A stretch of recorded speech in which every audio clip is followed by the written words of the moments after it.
Ghosts appear in many forms. We can see them. What was that? We can hear them. I am not afraid. And sometimes we can even feel them.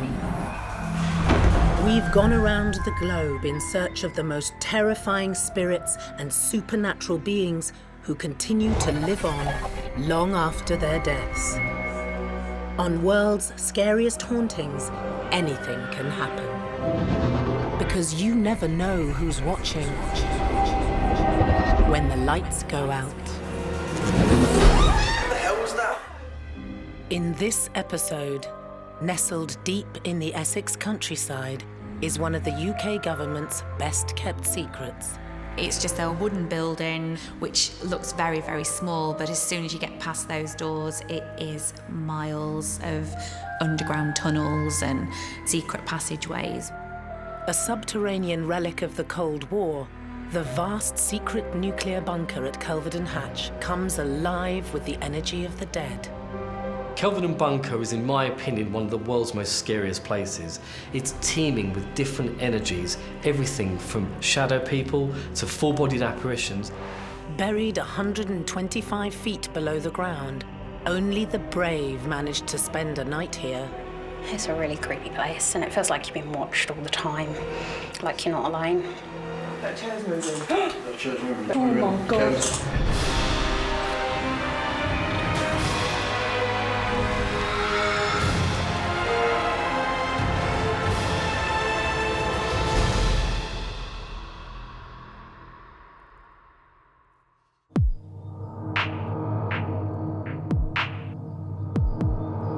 In the small village of Kelvedon Hatch in Essex, a quaint, unassuming cabin sits in the woods. But this is not an idyllic British cottage. Deep below the foundations lies one of the UK's best-kept secrets.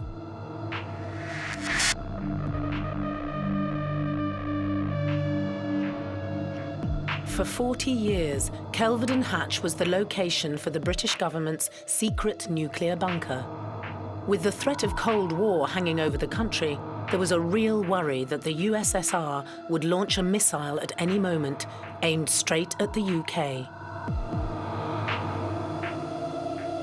Decommissioned by the Ministry of Defence in 1992, Kelvedon Hatch is now teeming with paranormal energy. The haunted bunker is owned and operated by Mike Parish, who has opened it up to the public as a tourist attraction. Well, obviously, we've got a bunker in the middle of Essex because it's the London bunker. It was where some of central government would have come had there been an atomic war. It was built here because this is the furthest south that the Ice Age came. And so whereas the rest of the land around here is London clay, we've actually got free-draining soil. And so it happened to be nice free-draining soil on a hill, far enough away from London to be safe. Originally built as an RAF defence base in 1952, as the Cold War heated up throughout the 60s, 70s and 80s, it became the unofficial safe house for the British government. It took them a mere 7 months to build it, from start to finish, which was quite remarkable. It would take you that long now to get planning permission. But obviously there was a bit of a panic going on.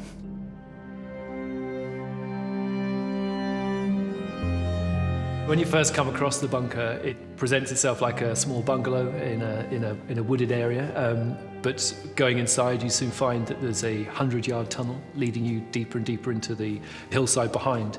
The bunker underneath itself is actually 125 feet below the ground. It was built to hold 600 people, but by the mid-80s, they'd whittled that down to 450. The bunker remains frozen in time, still poised and ready to rescue officials and members of the public in its various rooms, including a dormitory and a sick bay.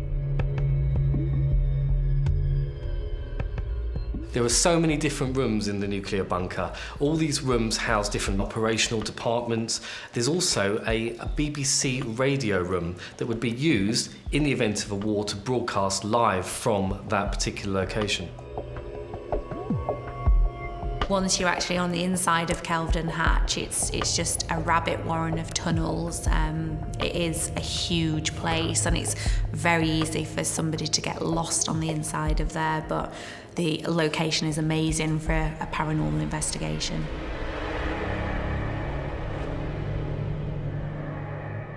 The bunker has fascinated paranormal experts for years, with reports of it being home to a whole host of spirits. One of the explanations as to why the bunker might be haunted is that a burial ground was disturbed when they constructed it. And it's a very common sort of cultural trope that if anybody's body is not correctly buried or has been disturbed after it was buried, then it leads to a discomfort in later life. They unearthed human remains.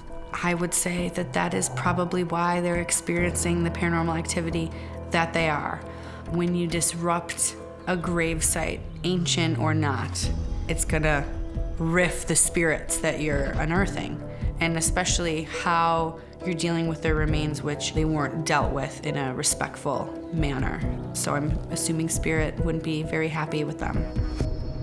Kelvedon Hatch also has reports of various other entities and demonic spirits that manifest themselves here due to the fact that people have conjured these spirits and have done Ouija boards and seances over many, many years. I picked up on a number of people. There is a female there. She likes to sing, and she likes to make herself known, and there's quite a lot of floral perfume as well that follows this lady about. I've never myself experienced it. No ghost has looked me in the eye. So, no, I haven't seen them. But lots of people who've come down here are quite genuine when they say they have seen something. And it's not for me to dispute that. It's just that I'm not on the same wavelength, obviously, or not prepared to admit them into my mind, but others perhaps are.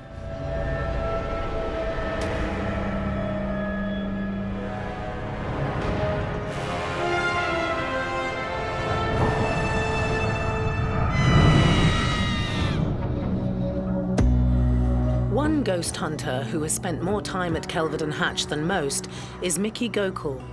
He stumbled upon the paranormal secrets of the Cold War relic completely by accident. The secret nuclear bunker here at Kelvedon Hatch, for us, was a training ground, a place where we would take our paranormal investigators to get used to an environment, get used to the dark, no ambient sounds from outside. It meant that none of the equipment would be interfered with. For example, the what they call the ghost box. It uses radio frequencies, so we wouldn't experience the external radio frequencies, we would just experience whatever's happening inside. So for us, it's a training ground, but it proved to be more than that.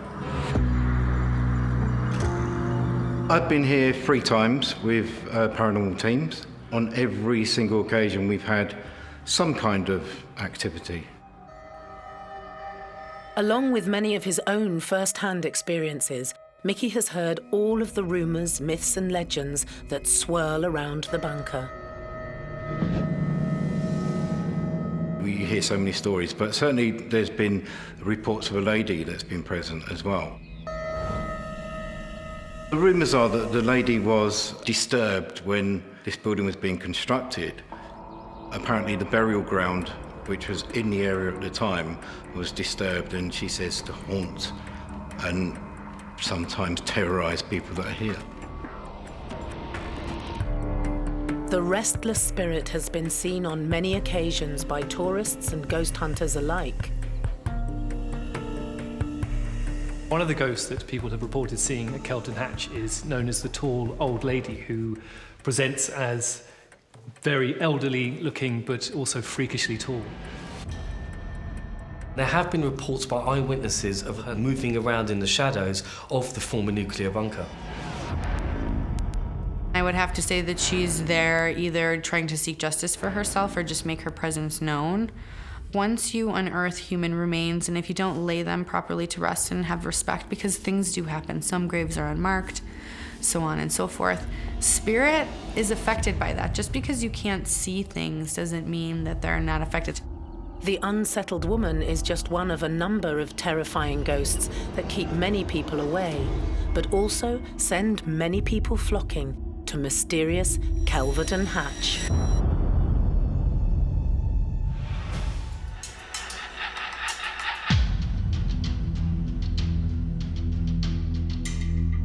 In the village of Kelvedon Hatch in Essex, a clandestine bunker is hidden below the ground. The unused atomic fallout shelter now plays host to a bevy of spirits. But you'd never know it by looking at the unassuming entrance. It's just a wooden building which looks very, very small, but as soon as you get past those doors, it is miles of underground tunnels and secret passageways. You will get lost inside there. The entrance tunnel that leads down to the main bunker is haunted by one of the most often seen ghosts of Kelvedon. There have been reports by many visitors to Kelvedon Bunker of seeing a woman in full military uniform, often as real as you and I.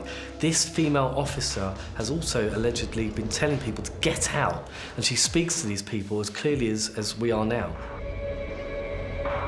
Many people who visit Kelvedon don't even get as far as the bunker, chased away by this fearsome woman. Keen ghost hunter Sadie Forth has first-hand experience of this.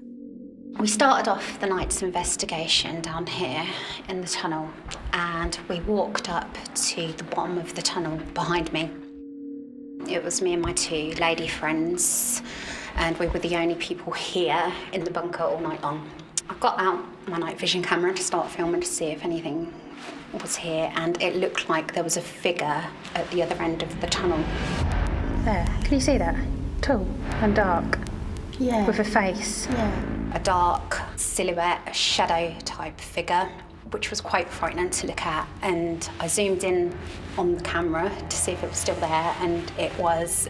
I'm not picking anything up on camera. I don't think I am anyway. And it was just really quite frightening, actually, to think that there was something watching us from the other end of the tunnel. We were here on our own. So the sighting of the military woman is quite interesting in a sort of hauntological sense, which is this idea that there are futures that have been lost to us where things took a different path. The idea that maybe in another parallel universe, a Cold War did fully break out, or there was a nuclear war, and perhaps this woman exists in a different sort of space almost. As Sadie and her friends ventured on through the tunnel, their night took another terrifying twist. As we were sort of halfway through the tunnel, sort of near to this end, a lady's voice came through really scarily and told us to get out. But it wasn't a nice get out, it was a really frightening get out, which really terrified the living daylights out of all three of us, to the point where we did want to get out, but we were scared to get out because the only way out was past the voice that we'd heard come from this end of the tunnel. So we needed to find out where the voice had come from. What's quite interesting about the reports of the military woman is that she talks directly to the people that have seen her, which would suggest that if she were dead, she doesn't know that she is, or that she's in fact alive but existing in a different sort of time and space to us. So she is very much not a ghost in the sense that she is the apparition of a dead person, but is a fully autonomous person in her own place. It really set the tone for the rest of the night that we were here and completely frightened us. But as we were going back, it's like we were peeking around the walls to see if there was something there, because we were really terrified, but there's no explanation for it. We did eventually come back down to work out where this voice come from, what it could be, a possible explanation for it. And the only explanation I could come up with was that it come from this tunnel speaker. It was like it was something here not wanting us here. I don't think it was a warning because it would have been more friendly. I think it was quite menacing.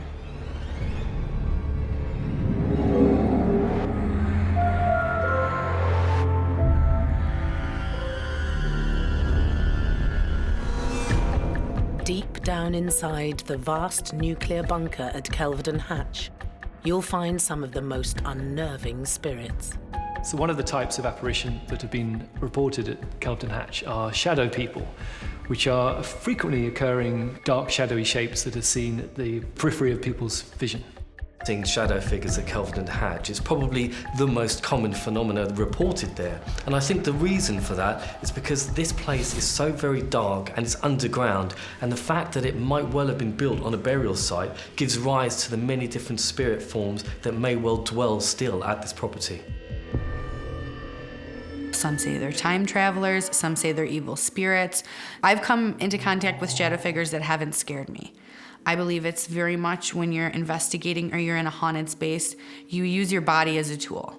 So it's how the shadow person makes you feel. Obviously, you're going to be unnerved because there's a shadow figure standing in front of you. And your initial thing is it's black, it's dark, it's going to be scary. Ghost hunters come from all around the world to hunt down the ominous shadow people. Paranormal investigator Alan Robson recalls his first visit to the bunker. We walked through the door, and the first thing I felt when I come down here, you weren't allowed to come in here. And it was that eeriness which you get, which you think someone's watching you and saying, look, you're not allowed in here, get out. When we started walking around here, it just got more weird feeling. It felt like you're being watched, and no one wants you in here. It's private, you're not supposed to know about this place. Alan and his fellow paranormal team members focused their search for the shadow people on the communications room. Well, in this room, we came in far end down there. So we decided to set a couple of cameras up down there. We put some detector lights on these tables here. When we were down there with the cameras doing a bit of an investigation, we had these lights go off on these tables here. And we got to this spot. It was like we had all of us got a tingly feeling. So often when people report seeing shadow people, the sightings come with a sense of malignancy. So there's a feeling that these entities or whatever they are out to cause harm. They feel dizzy, they get headaches, they feel tingly. I would say that that's caused from the energy that they're experiencing from being around certain spirits. In this instance, because remains were unearthed, I would say that these spirits aren't happy. I'd say that they're not at rest, and that's why you're getting shadow people. Both scared and excited, Alan and his team lay in wait. All the lights were off, and we waited for anything to happen out here. We started getting noises, things moving out here. We just needed to be really quiet for this to happen. We couldn't come out of that room because we knew it would stop. And that's when we could see the shadow passing past the windows in that room. And this happened about 3 or 4 times. We know no one was in this room. We were all in that room together. So whatever the person was that was walking around here, it wasn't alive. Paranormal expert Becca has experienced it too. I've seen shadow pass through solid, like I didn't see face. It looked like a mask to me. Like, you know those old like Chinese masks where it's just like the face for the whole, and it was soft, I knew it was a woman, like full on wispy apparition. For somebody who's never experienced something and actually sees a shadow person or sees a full manifestation of a person, that would be quite scary. But sometimes when you see a manifestation, it's only for a split second. And then when you look back, there's nobody there. I think that's what scares people even more. Intrigued to see whether the cameras had picked up any of the shadowy figures, Alan and his team pressed play. When we went back on the footage of the camera that was set out here, we had the dark shadow walk past that camera twice, which to me looks like a woman. Military, I don't know, but definitely a woman. Looks like she's got her hair tied up or hat, and it looks like she's carrying something. And she's going from this end, where we felt it cold, to the other side of this room, and then disappearing about there. Twice this happened, So this must have been the figure we were seeing, or the shadow. It was casting a shadow over on that room, which done it twice, but we see it more times than this, but the camera caught it twice. The video footage clearly shows a shadow moving past in one of the rooms of the Kelvedon bunker, and it is quite possible that this is a shadow figure and one of the many spirits that have been reportedly haunting this location. I would definitely say that it is very possible that it was spirit trying to communicate. Again, investigators say, you know, show me that you're here, make your presence known. That doesn't always mean that spirit's going to do that right in front of you. They may go to the next room, there's a camera, and walk by it, or not even think of it. That's just how they manifested themselves. So I definitely think that's spirit. Many experts who have ventured deep down into the bunker at Kelvedon Hatch have seen the shadowy spirits. One of my colleagues actually saw what he believes to be a shadow figure himself. It was lurking around just next door to the BBC broadcast room, and as it moved between the rooms, he saw a physical figure. He saw something that had an outline that was darker than the dark of the room itself. Because it's absolutely pitch black inside Kelvedon, 9 times out of 10 a spirit would be black, and they usually would find that they walk past a laser grid or they'll walk past a piece of light and they'll pick something up that way. Alan will never forget his encounter with the dark side of Kelvedon Hatch.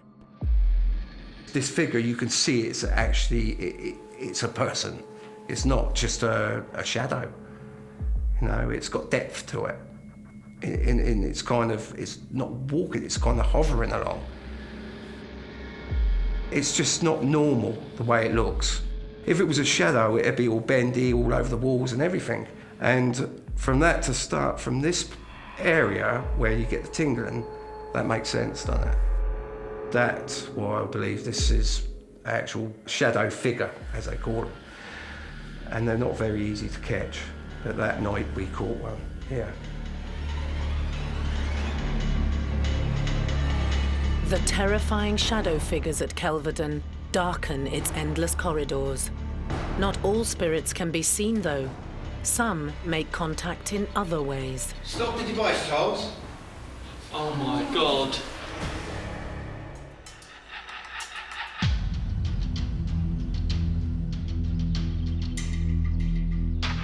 In the woods on the outskirts of a small village in Essex lies a secret nuclear bunker, an unused Cold War base concealed from the British public for 40 years.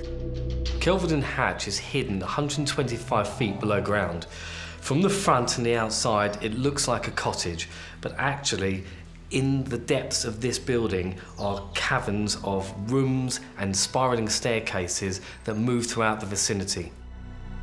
The seemingly endless corridors below are now home to numerous paranormal beings, one of which is known to defy physics. On my first visit to the bunker, we were very dubious about poltergeist activity. But on the second visit, we witnessed one of the dummies that are on the bunk bed. We witnessed one of those actually coming off, and we were unable to account for it. So yeah, I would say there is some poltergeist activity here. The word poltergeist is the German word for noisy ghost or noisy spirit. There are various different theories on poltergeist. Poltergeist is said to be active, intelligent, and generally mischievous spirit forms. They are able to throw objects, move objects, interact with the living, and will cause mayhem and distress anywhere that they're found. People who claim to have been haunted by poltergeists have reported being hit or scratched or have had things thrown at them.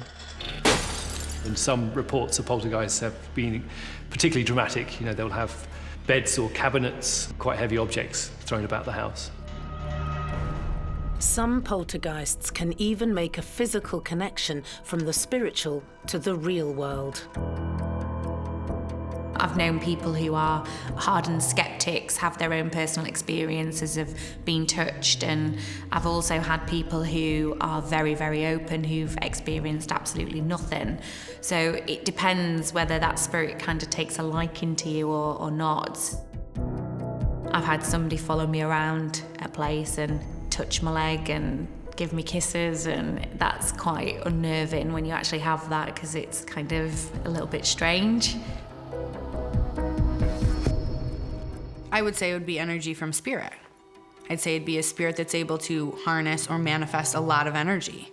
To be able to move things or touch you, like I said, that takes a lot of energy. A low-level spirit isn't gonna come up to you and you wouldn't feel their poke or that they're even near you. High energy, you're gonna feel that dizziness, you're gonna feel that tingly, they're gonna affect you physically. The poltergeist activity at Kelvedon Hatch is believed to be down to one man in particular. So there is a story about the construction of the bunker which involves one of the workers. Apparently he'd been laying concrete at one of the lower floors. And so it was pumped into the walls, and it was a day and night job so that they didn't get a day break in the concrete that would then make it weak. Rumour has it that one morning they turned up and the foreman was missing, and his gloves were on the side of the wall where the pump was pumping the cement in, and he was never seen again. His hat was seen floating on top of the cement in the morning, and his spirit is said to haunt Kelvedon Hatch to this day. The assumption being that he might be responsible for the poltergeist activity.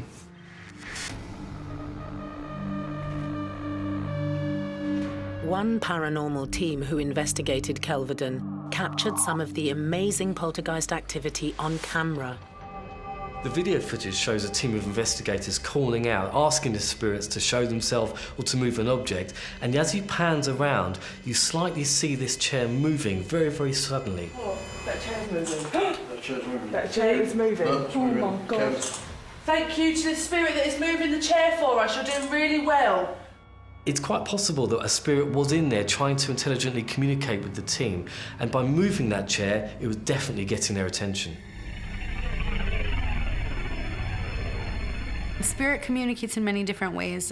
Unless you're using a ghost box or doing an EVP session, you're not going to be able to hear them. So you're going to say, move something, show me that you're here, and I believe that Spirit chose to move the chair. Say, hey, I'm over here. The moving chair at Kelvedon is strong evidence of spirit interaction, but experts remain torn on how to define poltergeist activity. There are sort of two main ideas about what a poltergeist is, and one being that it's a spirit, a malicious spirit that has, for one reason or other, attached itself onto one person, or can often be linked to a specific place. So, for example, a family might move into a home and they find that they are being haunted by a poltergeist because the spirit of the previous owner still considers that place to belong to them. Another idea put forward as to what a poltergeist might be was devised in the mid-19th century, which was that it could be psychokinetic energy that has been projected from an individual. Be it spiritual or psychokinetic energy, also known as telekinesis, the footage is still thrilling for any paranormal enthusiast. That chair is moving. Oh my God. It's very much exciting because usually you ask Spirit, show me that you're here, let me know that you're here, whether it's a knock, whether it's, moving this. And they don't command. Like, you can't command Spirit to do what you want. They're not, a parlor trick. So when they do it, it's scary, and then you get the surge of adrenaline through your body, like, oh my God, I just witnessed something supernatural.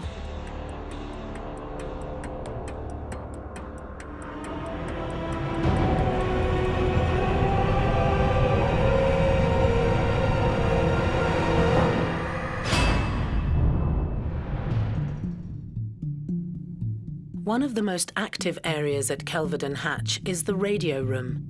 Mickey Gokul has been investigating the nuclear bunker for 5 years and experienced one of his most unexplainable happenings here. Well, this is the communications room here at the secret nuclear bunker. My team arrived into this room and we felt a presence. We felt as if there was energy here that we couldn't explain. Specifically, when we got to this point here, this was the point that changed a lot of things for a lot of people. This is the point where we established a communication with a spirit called Charles. It was quite remarkable because using a simple EMF device, which was handheld, and a lady that we'd never met before sat in a chair right here, and she was surrounded by my team holding night vision equipment, recording equipment, and EMF equipment. Charles, is that you, sir? Can you make that bleep once for yes, please? Thank you. An EMF device, also known as a K2 meter, is one of the most commonly used tools by any ghost hunter. They were using a K2 meter, which measures the electromagnetic force field or frequency around you. And spirits are able to use that and manipulate it to give you answers. Are you going to show yourself to me? Indicate by bleeping this device. Thank you very much. 2 for yes, 1 for no. And the spirit was communicating with him. The EMF, or electromagnetic field responses, were quite unbelievable. Would you mind lighting the device if you are happy with the present that you received from Her Majesty the Queen? Thank you very much.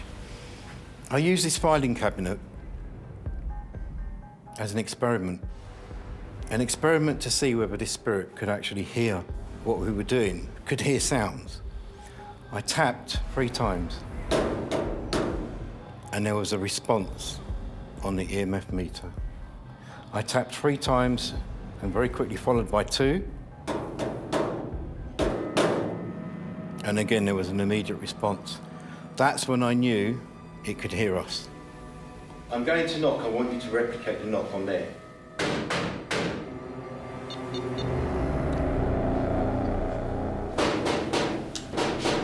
2, 3, 4, 5. Oh, that is good. There was the delay in your knock as well. Yeah, there was. 3. Oh, yeah.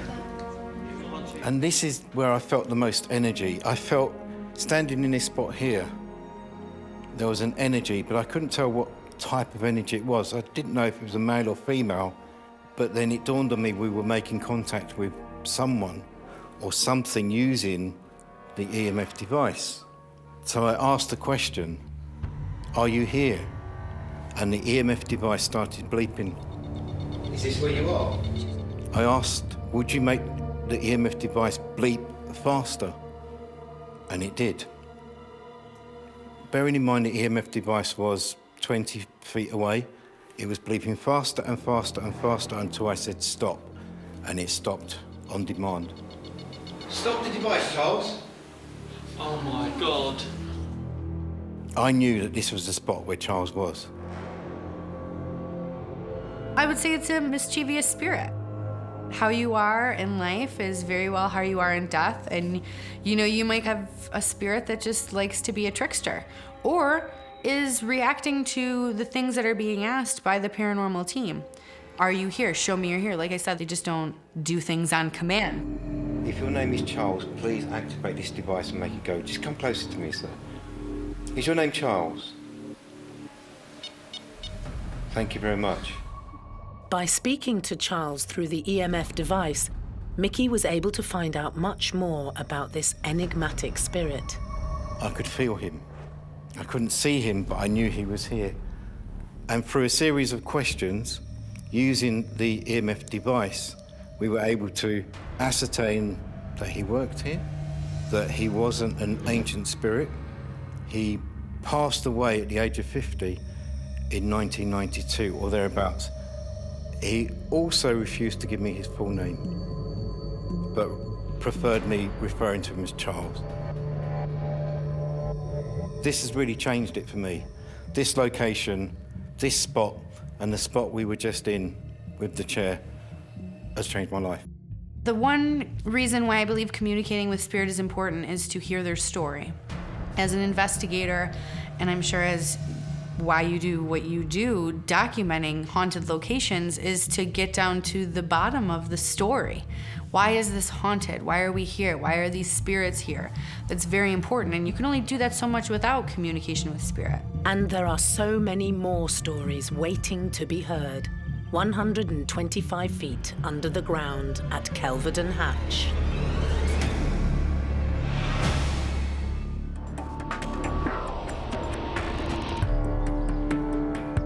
Kelvedon Hatch in Essex is the home of an underground nuclear control base kept secret from the British public for 40 years. Soldiers who served down here during the Cold War would rarely see the light of day. How long they could stay down here is sort of open to dispute in a way, but it was nominally 3 months. It was as long as their food lasted them. If it had just been a small amount of radiation, the territorial army who were surrounding the outside to keep the public out would have been sent off to get us more food. In those days, of course, the government had food stocks, so they would have brought them in from the food stock. So it was as long as our food and water lasted us. And we've obviously got water buried underground, we have our own sewage systems, and we're self-contained, and say nominally for 3 months. But it seems as though some of the people down here have stayed a lot longer. Some have even made contact with paranormal investigators by way of a spirit box. A spirit box uses radio frequency in order to generate spirit voices. So a spirit box will scan every single radio frequency in quick succession in order to produce what's called static and white noise, and spirits use this to come through as a spirit voice. You can hear anything on a spirit box. It could be somebody's name, it could be how they passed away, it could be certain numbers of squadrons. It can be absolutely anything that they obviously want to communicate with you. Usual things that we've heard previously is people's names and intelligent answers if we've held up a torch or anything like that and we've asked the question, can you tell us what we've got in our hands, or anything like that. But usually you will find anything that comes through on a spirit box is usually intelligent, so they will answer questions for you. Ghost hunter Sadie Forth stayed overnight in Kelvedon with 2 of her fellow paranormal enthusiasts.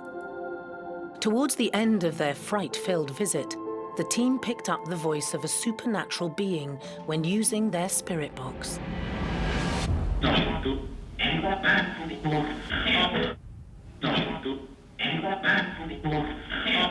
It wasn't anything explicable in our world. It was something just random. It wasn't a recorded voice that was projected to come out at a certain time. It just was there and then, as though it was telling us to get out. It basically terrified the living daylights out of us all. It was me and my 2 lady friends who came here, and we were here all alone all night, and it was really quite frightening.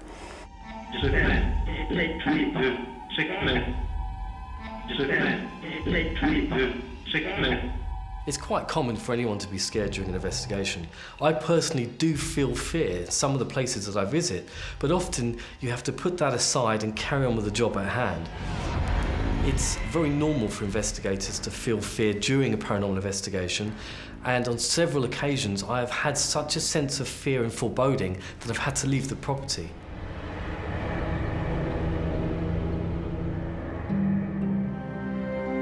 Although some spirits can show themselves as full manifestations, or famously at Kelvedon Hatch as shadow people, others only seem to be able to present as disembodied voices.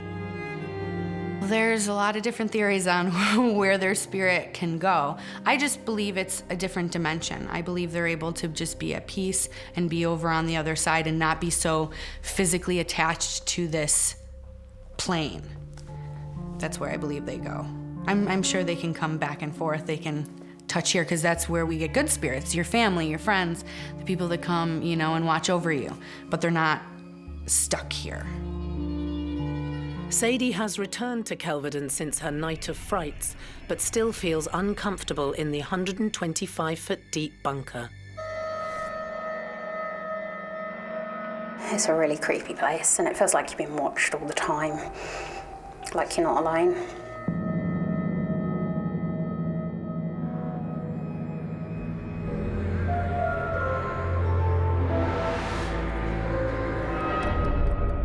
Some experts believe that the ghosts who haunt Kelvedon Hatch may not even be from our own space and time.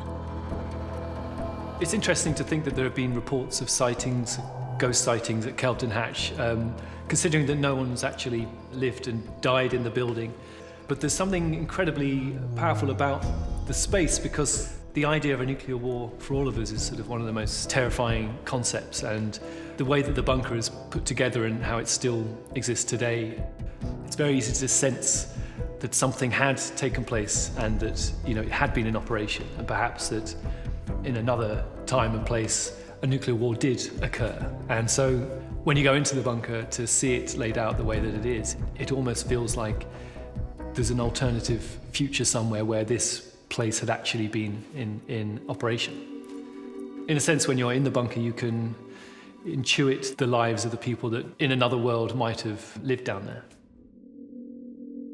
This is one of the reasons that paranormal teams still flock to Kelvedon Hatch, all trying to capture something remarkable in a place where they once weren't welcome. Well, obviously not when the government had it, because people hadn't been down here then. They weren't indeed allowed in here to investigate it. But since we've been open to the public, so they have come down, paranormal groups, and most of them find evidence of paranormal activity of some measure, be it orbs, or be it mediums getting hold of people, or occasionally the odd photograph. During 2 nights of filming in the bunker, our crew experienced some strange anomalies.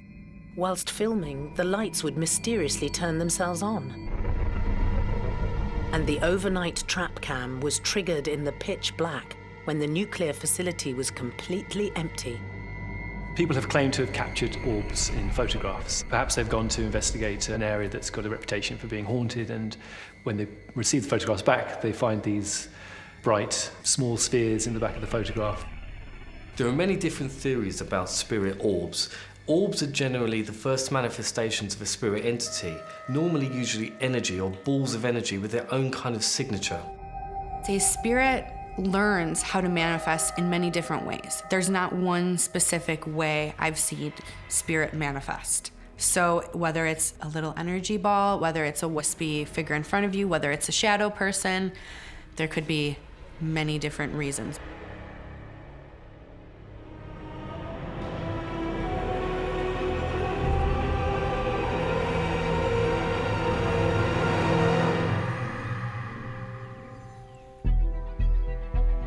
The secret nuclear bunker at Kelvedon Hatch may have been decommissioned in the early 90s, but it certainly seems that some of its residents are still at home, deep within the subterranean network. Kelvedon Hatch is one of the more interesting haunted locations in the United Kingdom, since it has never officially been lived in. It sort of retains a very unique atmosphere, unlike many other locations.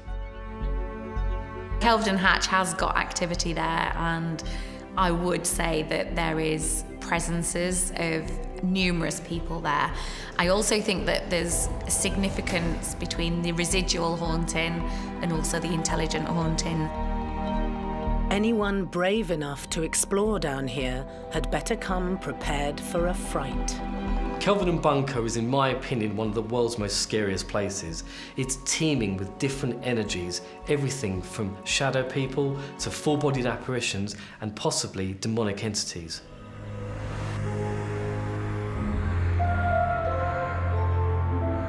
I would say it rates quite highly because there was only the 3 of us here, so there was no contamination from any other sources here. It is definitely one of the creepiest places I've been to. I have been to lots of other creepy places, but I would say this rates quite high on the scale of paranormal activity.